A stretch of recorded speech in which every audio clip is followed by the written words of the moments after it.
She's been teaching Black men and women how to love, but what if everything Dr. Cheyenne Bryant preaches isn't true? The rumors about her personal life are shocking, and you won't believe what's coming next. People online really let Dr. Cheyenne Bryant sit there, giving advice on how women should act, dress, and even behave to attract and keep a man. Yes, this is the same Dr. Bryant who brands herself as a Black love coach, often holding Black men accountable for their missteps in relationships. She's well known for publicly criticizing figures like Nick Cannon and Cam Newton for fathering children outside of marriage. But recently, she's been pulled into controversy, not for her advice, but for rumors about her own personal life and sexuality. Suddenly, the spotlight shifted and the narrative around her changed. Cheyenne Bryant, whose platform largely focuses on pointing out Black men's relational shortcomings, is reportedly a lesbian. And now, some people are questioning her credibility because of it. This highlights a striking double standard. Men who critique Black women online often face accusations of being gay or disliking women. Think of Kevin Samuels, who faced backlash simply for holding women accountable. Yet when Dr. Bryant, a woman, is in a similar position and faces scrutiny for her sexual orientation, the conversation is muted. It's a clear case of selective outrage. According to reports, Dr. Bryant's appearance on a podcast with Cam Newton was facilitated by her girlfriend. But honestly, does it matter who she chooses to sleep with? The principles she teaches, logic, personal accountability, and common sense, stand independently of her romantic life. Her messages are not novel, but they are grounded in practical relationship advice. Some voices argue that her sexual orientation is irrelevant. What truly matters is the value of her messaging. This underscores an essential point. Actions and identity are secondary to the wisdom being shared. A man may promise to provide, care, and protect yet fail to uphold those commitments. That behavior defines hypocrisy, not gender or sexual preference. There's a deeper gender bias at play here. Many women voice frustration about men failing to meet expectations, from financial responsibility to emotional support. Yet some critiques are met with dismissive comments, implying that women's complaints are less about seeking justice and more about their own desires for intimacy. This same logic is applied to Dr. Bryant. Criticism is redirected toward her personal life instead of the substance of her advice. Rumors swirl. Of course, Dr. Bryant has been associated with Tai Young, an openly lesbian figure in the community. Observing their dynamic raises eyebrows for some, yet it should not overshadow the core message Dr. Bryant delivers. Accountability and relationship clarity are vital, regardless of sexual orientation. Behind her, an orange curtain hangs, and there's a chain in view. Shift the focus to Dr. Cheyenne Bryant inside the car. Her nails painted a vivid pink or purple, and she's holding the same chain. Placing these images side by side tells a story. Dr. Bryant is signaling allegiance to Tai Young, as if saying, "This chain means we're connected." But the story doesn't end there. A few weeks ago, Tasha K shared claims that add layers to the conversation. According to her, multiple men pursued Bryant, yet despite her beauty and education, none married her. She insists she was once engaged, but still, no marriage. Tasha K frames this as gay by default. In other words, Bryant didn't necessarily pursue women out of innate attraction. Rather, societal circumstances and romantic setbacks nudged her in that direction. Tasha K's point is blunt. If you choose to be gay, do it intentionally, not as a fallback because men rejected you. The argument continues. Bryant, allegedly turned away by men who deemed her damaged goods, might have redirected her frustration and reinvented herself. Her appearance on Cam Newton's podcast, her connection to Tai Young, these, according to critics, could be less about romantic desire and more about navigating spaces where she is accepted. Tasha K suggests that for some women with similar views of Black men, this pathway isn't uncommon. Scorned, disappointed, or rejected, they find alternatives that the traditional dating pool denies them. The critique doesn't stop at sexual orientation. Tasha K also points out that Tai Young, Bryant's partner in the public eye, might not represent the highest value match in either the heterosexual or LGBTQ arenas. The message is stark. Even someone attractive and accomplished may struggle to find a partner at the level they desire, regardless of gender. Adding context, another commentator reflects on Bryant's past. On a podcast, Bryant admitted to a teen pregnancy terminated at her father's request, despite her female relatives urging her to keep the baby. This revelation matters because it highlights a recurring theme. The harshest critics often have their own hidden experiences. In Bryant's case, she's been vocal about behaviors she herself has navigated privately. Tasha K echoes this, noting rumors of multiple clinic visits for abortions. The larger question arises, why does this matter? One critic argues that Bryant's credibility is affected because she presents herself in ways that sometimes conflict with her personal history. For instance, she identifies publicly as heterosexual and hasn't openly claimed a homosexual identity, yet speculation about her romantic life persists. The conversation shifts from rumor to principle. If someone advises others on relationships or sexuality, does their personal alignment with their message matter? In Bryant's case, observers suggest it does, because it influences how her guidance is received and interpreted. If Dr. Cheyenne Bryant were to openly declare that she's gay, critics might find it harder to call her a hypocrite. But that hasn't happened. Allegedly, she is in a same-sex relationship while publicly maintaining that she isn't gay. According to Tasha K, this makes her gay by default, a choice influenced not by innate preference but by repeated disappointments with men. The deeper issue, as some observers point out, isn't just her sexuality. It's her overall credibility. Bryant positions herself as a relationship expert, yet if these claims are true, she may be presenting herself in bad faith to her clients. The concern is broader than just sexual orientation. It's about truthfulness. If someone is willing to misrepresent such a personal and fundamental aspect of their life, can their guidance on relationships or life decisions be trusted? Critics argue that if Bryant lies about her sexuality, it sets a troubling precedent.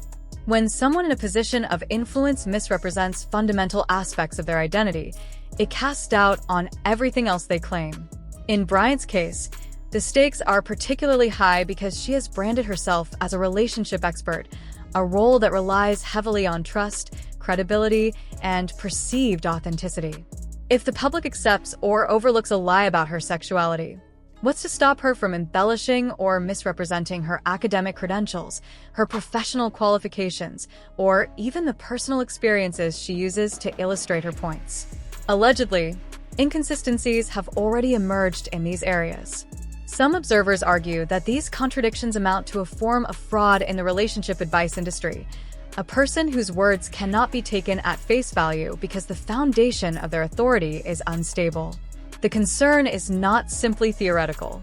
When clients, listeners, or followers turn to someone like Bryant for guidance, they are often seeking clarity on deeply personal matters, relationship strategies, self-improvement, emotional intelligence, and interpersonal dynamics. If the advisor's own life does not reflect the principles they promote, it undermines the legitimacy of their counsel. Imagine a financial advisor who secretly mismanages their own investments while preaching fiscal discipline, or a fitness coach who consistently breaks their own training rules. The advice may still be technically sound, but the credibility and trustworthiness of the messenger are compromised. This is why many critics see Bryant's alleged misrepresentations as more than personal scandal. They are an ethical concern with real-world consequences for those who rely on her guidance. Moreover, Bryant is not an isolated case. The podcast and relationship advice industries are rife with individuals who present curated personas that may not align with their actual behaviors or life experiences. In an era dominated by social media virality, influencer culture, and instant content consumption, the incentives often reward sensationalism and controversy over honesty and integrity. Podcasters and self-styled relationship coaches frequently discover that a controversial statement or polarizing opinion can generate thousands of likes, shares, and comments in a matter of hours. Viral content translates into monetization opportunities, sponsorships, paid appearances, merchandise sales, and broader platform growth. The speed at which these financial and social gains can occur sometimes encourages behavior that prioritizes attention over authenticity. The dynamics of the industry reinforce this tendency. On platforms like TikTok, YouTube, and Instagram, the most visible creators are often those who provoke strong reactions. Outrage, debate, and gossip drive algorithmic amplification, meaning that individuals who court controversy, even at the expense of consistency or honesty, can quickly reach vast audiences. This creates a feedback loop. Controversial statements lead to virality. Virality leads to monetization, and monetization incentivizes further controversy. In this ecosystem, truthfulness and ethical consistency can become secondary considerations. A creator may recognize that saying something shocking or unverified will yield immediate attention, while measured, fact-based content may struggle to achieve similar reach. Within a relationship advice sector, the stakes are particularly high because advice directly affects people's emotional and psychological well-being. Unlike comedy or entertainment, where audiences may consume content primarily for amusement, relationship guidance carries implicit authority. Followers assume that the advice is not only practical but also informed by lived experience or credible expertise. When influencers fabricate aspects of their identity or misrepresent their experiences, the potential harm extends beyond reputation. It can misguide decisions, reinforce harmful patterns, or create unrealistic expectations. For instance, a coach who presents themselves as having successfully navigated complex relationships while privately struggling, or whose narrative is partially fabricated, may inadvertently normalize behaviors or mindsets that are counterproductive for clients. Bryant's alleged inconsistencies also raise broader questions about accountability in these industries. While traditional professions, medicine, law, finance, are governed by regulatory boards and licensing standards, the podcast and online coaching spaces operate in largely unregulated environments. This means that influencers can cultivate public authority with minimal oversight. Followers are often the only mechanism for accountability, relying on public scrutiny, reviews, and investigative journalism to assess credibility. In Bryant's case, public discussions about her sexuality, personal history, and professional qualifications reflect an informal but highly consequential form of accountability. Criticism from peers, commentators, or audiences functions as a check on behavior, but the process is inconsistent and reactive rather than systematic. The ethical concerns are compounded by the monetization structures built into modern content platforms. Sponsored content, affiliate marketing, subscription services, and ad revenue are often tied to engagement metrics rather than the accuracy or honesty of the content. Creators are financially incentivized to maintain visibility, and the fastest way to visibility is often through controversy. In this environment, the temptation to embellish, misrepresent, or selectively disclose information can be strong, especially when such behavior promises quick returns. Over time, patterns of selective disclosure or exaggeration can erode public trust, not just for individual creators, but for the industry as a whole. Audiences may become cynical, questioning whether advice is genuinely intended to help or primarily to drive attention and revenue. Furthermore, the digital permanence of content exacerbates the stakes. Statements made on podcasts, social media, or video platforms are recorded, shared, and archived indefinitely. Unlike casual conversation, where context can shift and memory fades, online content exists in a semi-permanent digital footprint. Misrepresentations or inconsistencies are therefore easier to track, analyze, and critique. When influencers like Bryant allegedly misrepresent themselves, critics have tangible evidence to reference, and the consequences for credibility are enduring. Unlike fleeting attention, a damaged reputation can persist for years, influencing how future audiences perceive the creator and the broader field. Yet, despite these risks, the allure of quick success remains irresistible for many. The balance between ethical conduct and viral visibility is delicate and often skewed by the immediacy of reward. In some cases, the calculation is explicit. A statement that provokes attention, even if partially inaccurate, can generate enough short-term benefit to outweigh potential long-term reputational damage. This tension between short-term gain and long-term trust is central to understanding why inconsistencies and alleged misrepresentations persist in the podcast and relationship advice space. Ultimately, the situation surrounding Bryant illustrates a wider pattern in influencer culture. Authority is constructed, curated, and sometimes manipulated. Followers invest trust based on perceived authenticity, but the performance of credibility can diverge significantly from lived reality. When misrepresentation occurs, it is not just a personal failing. It reflects systemic incentives and pressures within the digital content ecosystem. Audiences, commentators, and peers become de facto regulators, interpreting patterns of behavior and assigning credibility accordingly.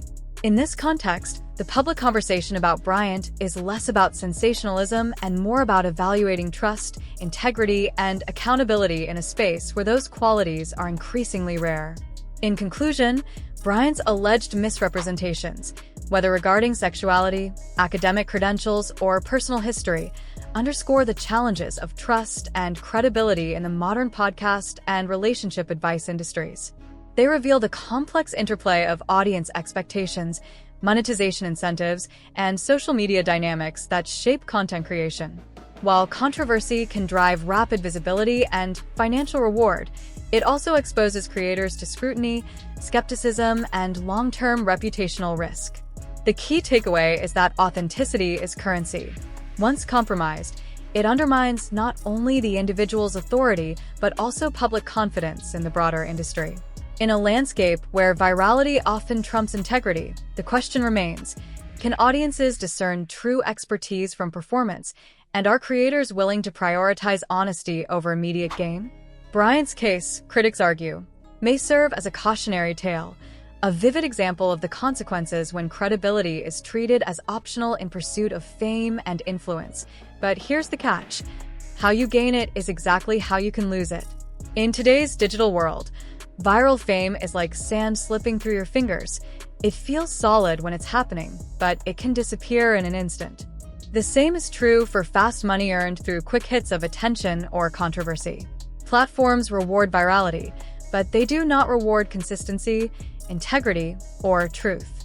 One day you're on top, your content trending, your followers praising you, and the next, a single inconsistency or a misstep can spark skepticism, criticism, and backlash.